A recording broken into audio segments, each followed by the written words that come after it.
Capítulo 8. ¿Cómo vivir la buena vida? ¿Cómo define la palabra buena? Esta es una palabra que usamos mucho. Hablamos de buena comida, buen tiempo y buen informe. Decimos, que pase un buen día. Hizo un buen trabajo. Hay una buena distancia desde aquí hasta allá.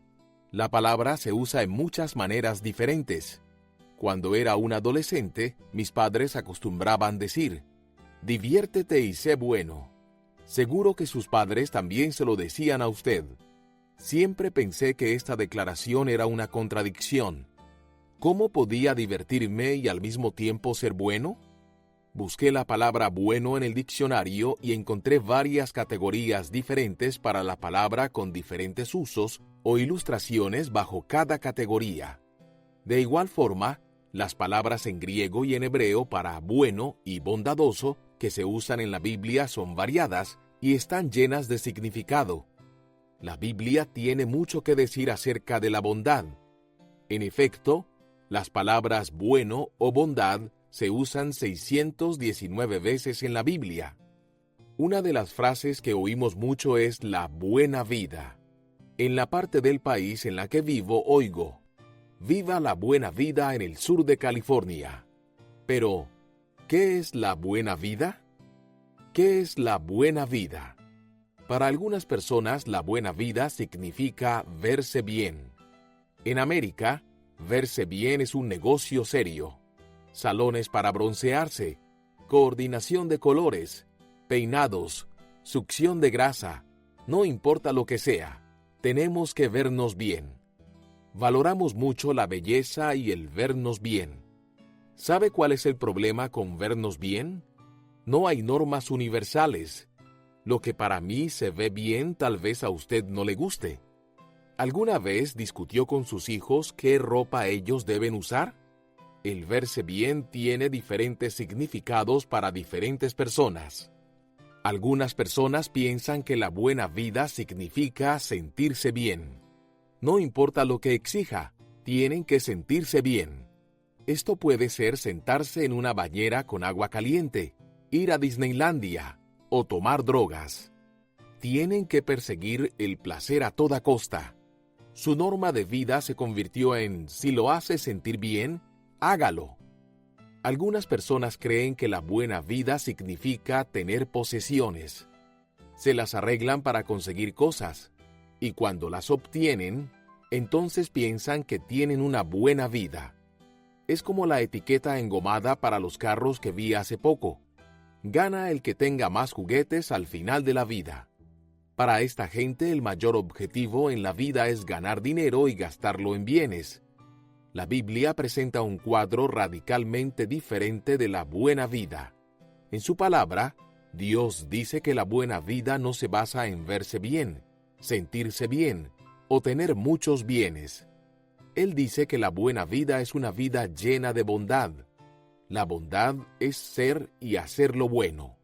Y cuando usted es bueno y hace lo bueno, va a sentirse bien y hasta va a comenzar a verse bien, o por lo menos verse mejor. Pero, ¿qué exactamente es la bondad? Génesis 1 narra la creación del universo. Y nos recuerda que cuando Dios vio todo lo que había creado, dijo que era bueno. ¿Por qué? Porque se cumplió el propósito para el que fue creado. Bondad significa cumplir un propósito. Es ser lo que Dios quiere que sea. Dios lo creó con un propósito. Cuando viva de la manera prevista por Dios, se sentirá bien. Su vida tendrá significado. Se sentirá bien porque está cumpliendo el propósito para el que fue creado. Ahora bien, ¿qué es eso bueno para lo cual Dios lo hizo? Efesios 2:10 dice, porque somos hechura de Dios, creados en Cristo Jesús para buenas obras, las cuales Dios dispuso de antemano a fin de que las pongamos en práctica. No somos salvos por las buenas obras, somos salvos para las buenas obras. El estilo de vida del cristiano es uno de bondad. Esa es la verdad principal que quiero que aprenda de este capítulo. Pero, ¿por qué usted debe ser bueno? ¿Cómo se beneficiará de un estilo de vida de bondad? El pago es una autoestima saludable. Cuando hace lo bueno y es bueno, se sentirá bien consigo mismo porque está cumpliendo la obra para la cual Dios lo creó. Esto es un sentido de satisfacción más profundo que la satisfacción egoísta de los que buscan placer. La autoestima saludable y perdurable no viene de verse bien, pues la apariencia se desvanece. No viene de sentirse bien, pues no va a sentirse bien todo el tiempo, no importa lo que haga. Ni tampoco viene de los bienes, porque las posesiones materiales hoy están y mañana desaparecen. Una autoestima perdurable viene de hacer el bien y ser bueno. Ese es el propósito para el cual Dios lo creó. No somos buenos por naturaleza. Pero hay un problema. Nuestra naturaleza no es ser bueno. Todos nacimos con una inclinación natural hacia el egoísmo. Hace poco, mientras estaba cambiando canales en la TV, escuché a un hombre decir: «Mi religión es la creencia en la bondad total e intrínseca del hombre». Cuando lo escuché, comencé a reírme. ¿Dónde estuvo viviendo durante el siglo pasado? ¿En el Polo Norte?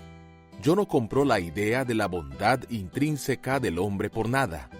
No tiene sentido por 4 razones. Primero, la Biblia dice que el bien inherente del hombre es una falacia.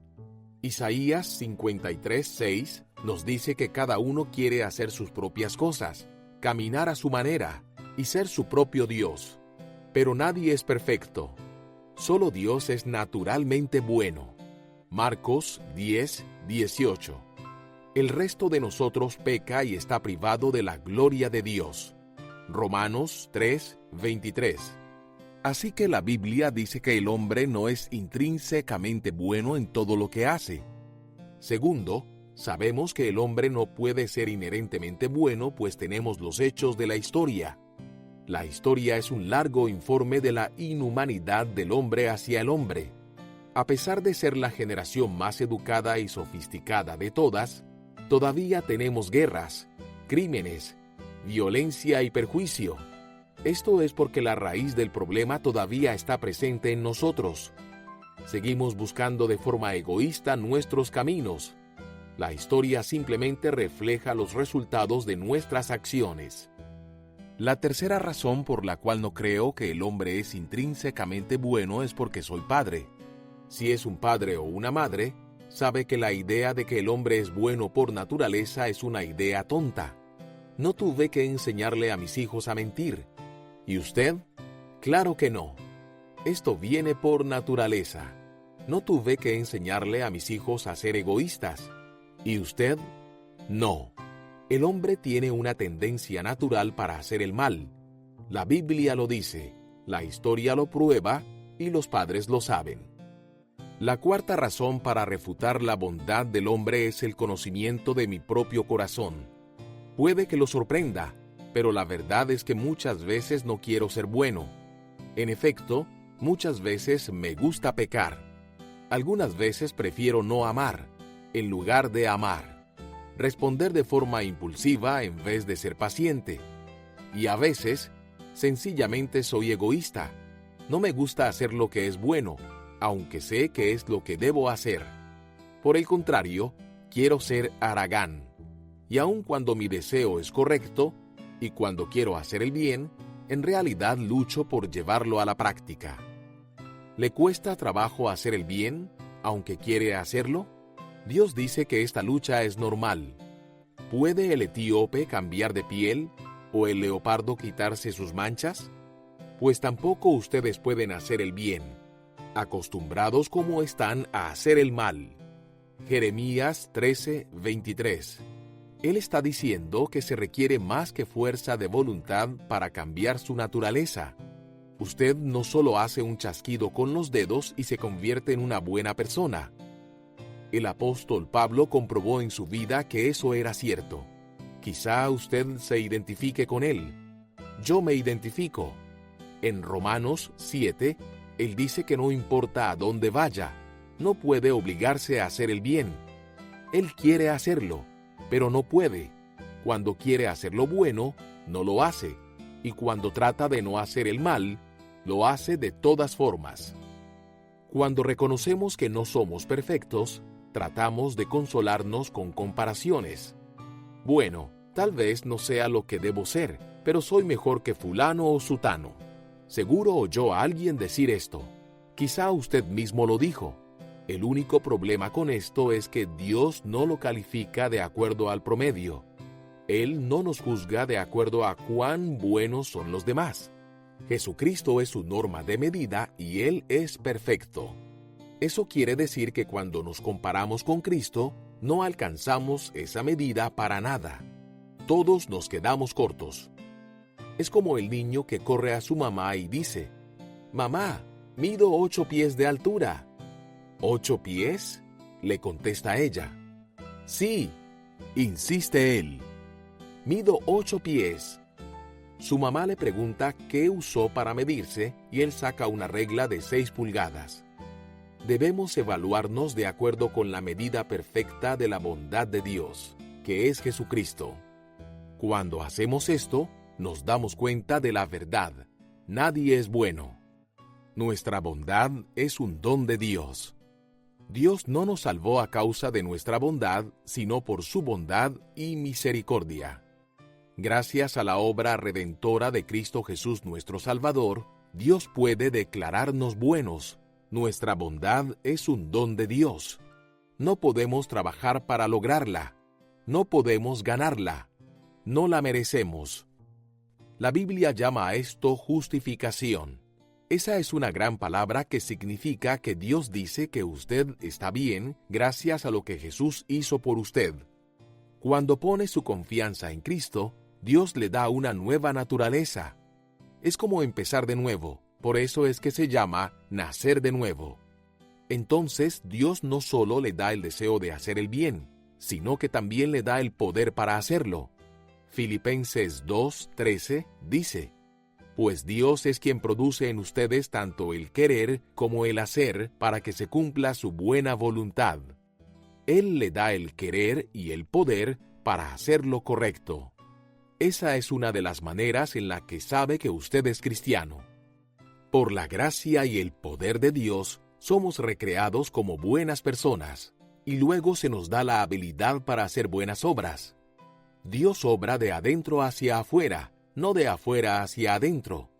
Él dice: «Déjame cambiarte el interior y el exterior caerá en su lugar». Ahora, ¿qué significa eso? ¿Que un cristiano nunca peca? Desde luego que no. Todos cometemos faltas. Todos pecamos. Lo que significa es que ahora que soy cristiano, tengo un nuevo poder y un nuevo deseo de hacer lo que es correcto. Dios resolvió el problema de mi vieja naturaleza egoísta, dándome una nueva naturaleza semejante a Cristo. Aprenda a hacer el bien. Dios hizo la obra de cambiar mi naturaleza. Ahora necesito cooperar con su esfuerzo y obra permitiendo que su bondad me llene. Tito 3:4 dice que debemos aprender a hacer el bien. Aquí hay 5 sugerencias sencillas para aprender a hacerlo. Domine su Biblia. Primero, hágase un estudiante de la palabra de Dios. Lea la Biblia, estúdiela y memorícela. Llene con ella su mente y su vida. Usted solo tiene 2 fuentes para desarrollar sus valores: el mundo o la palabra. La elección es suya.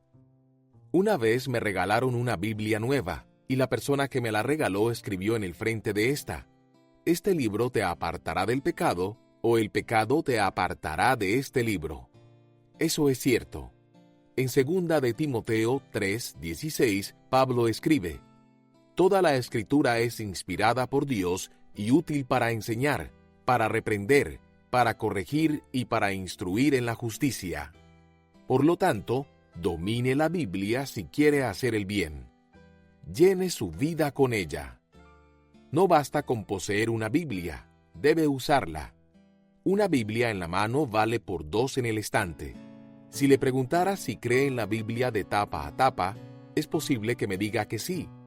Usted cree la Biblia de tapa a tapa, pero ¿la leyó de tapa a tapa? ¿Cómo sabe que cree en ella si ni siquiera sabe lo que dice? Algunos cristianos son más fieles a Dear Abby, consejera en una columna de periódico, que lo que son a la palabra de Dios. Son más fieles a las páginas de deportes. No creen en ir a la cama sin antes leer el informe de la bolsa. Devoran el periódico a diario, pero pasan día tras día sin molestarse en abrir la Biblia. Y la Biblia es la que nos enseña la diferencia entre lo bueno y lo malo. Tal vez esté diciendo, bueno, Rick, no entiendo la Biblia. La solución es simple. Consiga una versión moderna. Hay muchas buenas. Consiga la Nueva Biblia al día o Dios habla hoy. Consiga una buena Biblia de estudio como la Biblia de estudio de la Nueva Versión Internacional. Cuando alguien dice, no entiendo la Biblia, me recuerda a Mark Twain, quien dijo, lo que me molesta no son las partes de la Biblia que no entiendo, sino las partes que sí entiendo. ¿Es ese su problema? Cuando veo una persona cuya Biblia se cae a pedazos, normalmente descubro que la persona no está desquebrajada. Domine la Biblia.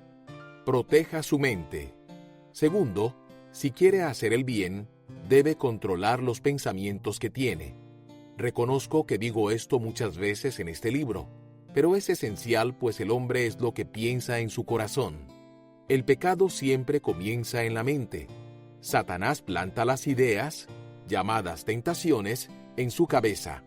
Si cultiva estas tentaciones en su mente, se harán visibles en su vida. El pecado siempre comienza en su mente, así que proteja su mente. La mayoría de las personas son muy descuidadas sobre lo que permiten entrar a sus mentes. Estoy sorprendido con lo que algunos cristianos ven en la televisión. Ellos dicen, a mí no me molesta ver este tipo de cosas. Mentiras. Mire lo que dice Jesús en Mateo 6:22. El ojo es la lámpara del cuerpo. Por tanto, si tu visión es clara, todo tu ser disfrutará de la luz. El próximo versículo dice, pero si tu visión está nublada, todo tu ser estará en oscuridad. Los psiquiatras, psicólogos y otros expertos ahora dicen que usted en realidad nunca olvida nada. Quizá no lo recuerde todo de forma consciente, pero todo lo que vio u oyó está en su subconsciente. Todo se mezcla en su mente, y es por eso que tiene esos sueños locos. Así que proteja su mente. Discierna. No permita que cualquier cosa entre en su mente. Cuando sea bombardeado con basura en la televisión, tiene alternativas. Puede cambiar el canal, o mejor aún, puede apagarlo y emplear un tiempo en la palabra de Dios. Si quiere hacer el bien, piense en cosas buenas, positivas y que lo eleven, cosas que son verdaderas, respetables, puras y que merezcan elogio. Filipenses 4:8. No permita que entre material venenoso en su mente. Si quiere hacer el bien, debe ser más cuidadoso con las cosas a las cuales le presta atención. Proteja su mente. Desarrolle convicciones. Tercero, si quiere aprender a hacer el bien, debe desarrollar algunas convicciones. ¿Qué defiende? Se dijo que, si no defiende algo, caerá ante cualquier cosa. Esto es especialmente cierto en la sociedad pluralista americana, donde la tolerancia a los puntos de vista opuestos es una virtud muy valorada. Nos encanta parecer que tenemos mentes abiertas. El problema es que algunas personas tienen las mentes tan abiertas que se les cae el cerebro. No defienden nada. ¿Usted sabe la diferencia entre una opinión y una convicción? Una opinión es algo que usted sostiene. Una convicción es algo que lo sostiene a usted. Una opinión es algo por lo que discutirá. Una convicción es algo por lo que sufrirá y, si es necesario, hasta morirá. ¿Se da cuenta de que los cristianos deben odiar algunas cosas? Romanos 12:9 dice, aborrezcan el mal, aférrense al bien. Eso está bien claro. Debemos aborrecer el mal. ¿Por qué? Una de las razones es por lo que el mal hace a la persona. El mal hiere a la gente, destruye a las personas. Cuando mira a Jesús de cerca, se da cuenta de que la bondad significa defender lo que es correcto y oponerse a lo que es incorrecto. Él odia el pecado, pero ama al pecador. Tenemos la tendencia de hacer lo opuesto. Odiamos a los pecadores y amamos el pecado. Pero Dios quiere que tengamos compasión por la gente y también convicción contra el pecado. La bondad demanda algunas convicciones borrascosas, como el tomar posición en contra de asuntos como abuso infantil, aborto, pornografía y corrupción. Recientemente oí en la radio que en América 1 de cada 4 niñitas será maltratada antes de cumplir 18 años. Tenemos que tomar medidas en contra de males como estos. Los cristianos también necesitan protestar cuando se toma el nombre de Jesús en vano. Tener alguna convicción. Cuando oiga hablar de alguna actividad deshonesta, proteste contra ella. Edmund Burke una vez dijo: todo lo que se necesita para que triunfe el mal es que los hombres buenos no hagan nada. Desarrolle algunas convicciones. Necesita reconocer, desde luego, que, si desarrolla algunas convicciones, no será popular con todo el mundo. Algunas personas lo llamarán fanático o loco religioso. Cuando eso pase, recuerde que Pedro dijo que es mejor sufrir por hacer algo bueno que por hacer algo malo. Primera de Pedro 2, 19 y 20.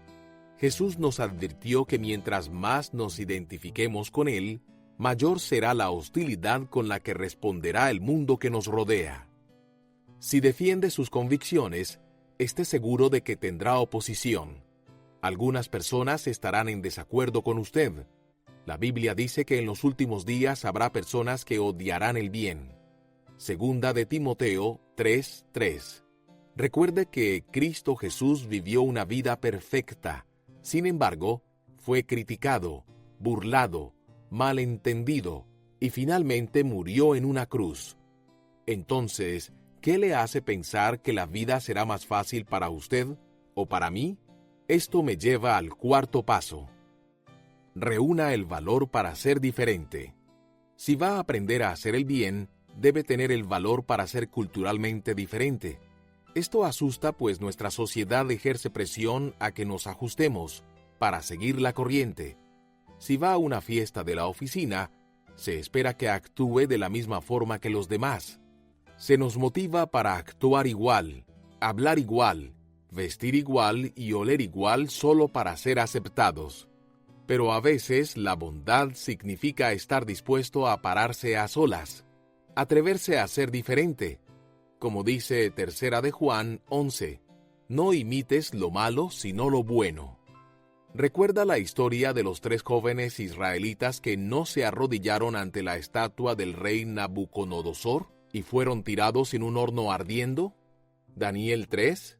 Si es una persona íntegra, pasará por el fuego. Puede darlo por hecho. Hablando de calor, déjeme preguntarle, ¿es un termostato o un termómetro? Usted o es uno o el otro. ¿Qué hace un termómetro? Registra la temperatura. Es un reflejo de su ambiente, sea caliente o frío. Por otro lado, el termostato controla la temperatura, influye en su ambiente, establece las normas. ¿Cuál es usted? ¿Un termómetro o un termostato? Uno de mis versículos favoritos en la Biblia es Primera de Pedro 3:17. El autor escribe acerca de sufrir por hacer el bien. La bondad significa algo más que solo evitar el mal. La bondad también significa ser entusiastas por lo que es correcto. Debemos promover lo que es positivo y bueno. En Romanos 15, Pablo elogia a los cristianos en Roma. Él dice, ustedes rebosan de bondad. En esa época, Roma era la capital del pecado en el mundo antiguo. Las Vegas parecería un picnic de escuela dominical. En Roma ocurría todo tipo de corrupción e inmoralidad en el que pueda pensar. Y estando en Roma, ¿qué se esperaba que usted hiciera? Se esperaba que hiciera lo mismo que los romanos. Pero cierto grupo de personas se negó a satisfacer dicha conducta pecaminosa. Ellos tenían integridad. Y Pablo les escribe y les dice que, en medio de la fosa, ellos rebosan de bondad. ¡Qué testimonio! ¡Qué reputación! ¿Le gustaría tener esa clase de reputación? Reúnase con otros creyentes. Por último, si quiere hacer el bien, debe desarrollar el hábito de reunirse con otros creyentes. Un secreto de la bondad de los creyentes romanos es que juntos eran buenos. Se reunían con regularidad para retarse, motivarse y apoyarse unos a otros en su vida cristiana. El autor de Hebreos nos dice, a fin de estimularnos al amor y a las buenas obras. Entonces agrega este importante ingrediente: no dejemos de congregarnos, sino animémonos unos a otros. Hebreos 10, 24 y 25. Nuestro compañerismo con otros creyentes se creó para motivarnos a vivir buenas vidas en un mundo inicuo. Como cristianos no debemos imitar al mundo, pero tampoco debemos vivir aislados de él. Ambos extremos están equivocados. En cambio, debemos aprender a vivir en el mundo sin ser del mundo. Esa fue la oración de Jesús por sus seguidores en Juan 17. Él también oró: no te pido que los quites del mundo, sino que los protejas del maligno. La respuesta no es imitar ni aislarse, sino protegerse. Dios nos protegerá del maligno, y una de las herramientas más poderosas que usará para hacer esto es la iglesia. Usted no encuentra soldados que van por su cuenta a pelear con las fuerzas del enemigo. Van en grupos llamados compañías, pelotones o batallones. Ellos saben que se necesitan unos a otros. Entonces, ¿por qué tantos cristianos piensan que pueden ir solos por la vida? ¿Es que no reconocen que están en una batalla con las fuerzas espirituales del maligno? Efesios 6. ¿No reconocen los peligros? Con sinceridad, pienso que muchos cristianos ni siquiera saben que hay una guerra. Están tan fuera de la realidad espiritual que no reconocen que están en medio de una batalla. Pero los cristianos que saben lo que está pasando, reconocen que se necesitan unos a otros. Disfrutan las reuniones de la iglesia como el recreo y descanso para las líneas del frente de batalla.